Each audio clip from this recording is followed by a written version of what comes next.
She said it while stirring soup, not looking at me, not smiling. Just 5 words, dropped like a coin down a dark well. He knows more about me. The spoon kept moving in slow circles. The clock ticked. The house stayed quiet, like it was holding its breath. I stood by the door with my keys still in my hand. I didn't ask who he was. I didn't have to. My mind had already started building the shape of him. Tall, close, familiar. I watched her shoulders.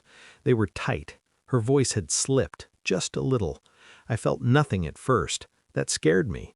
Then the heat came, slow, careful, like a fire taught to wait. 5 words shouldn't end a marriage, but those 5 did. I told myself to breathe. I told myself to listen. I told myself not to move. She kept stirring. The soup never boiled. Inside me, something cracked, quietly. I replayed the sentence in my head all night. He knows more about me. Not you, not we, me. I lay beside her in the dark. She slept fast, easy, like someone with no weight on their chest. I stared at the ceiling and felt the space between us stretch wider than the room. I thought about the changes, the late work nights, the phone turned face down, the way she smiled at messages but not at me. I told myself I was wrong. I wanted to be wrong. In the morning, she kissed my cheek and asked if I wanted eggs. Her voice was normal, too normal, like nothing had happened. I nodded. I smiled back. Inside, I started counting.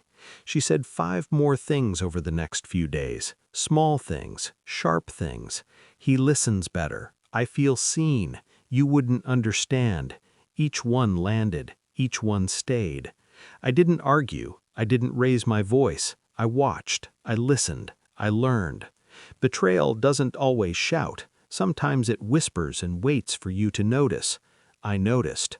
I became quiet on purpose. I cleaned. I cooked. I showed up on time. I laughed when I was supposed to. On the outside, I was the same man. Inside, I was taking notes. I checked the phone bill. One number kept coming back. Long calls. Late hours.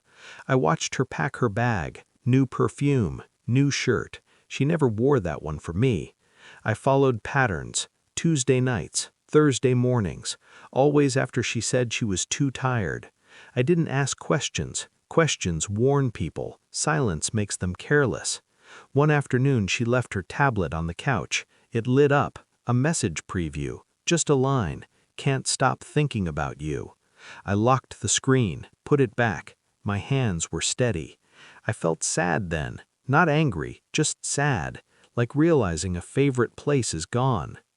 At night, I stared at her back and wondered how long she had been lying beside me while living somewhere else. I waited. Truth is patient. I learned to be too. The proof came on a Tuesday. I printed the phone records. I circled the number. I wrote down the times. I even learned his name. A friend from work. Married. 2 kids.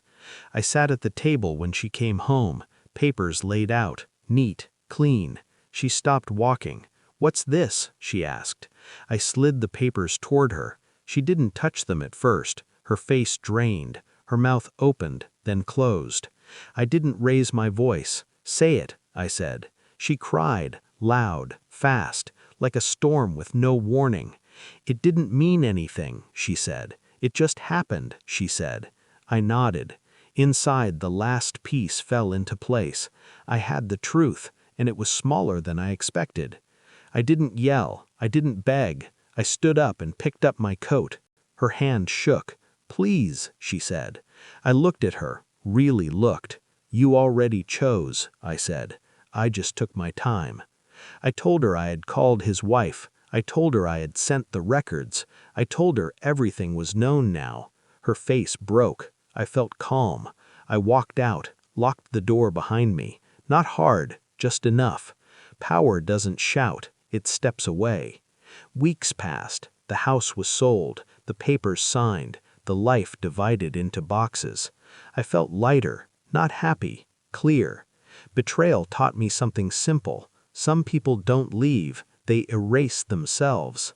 I didn't chase. I didn't look back. I moved forward without her. and for the first time in a long while, the silence felt honest.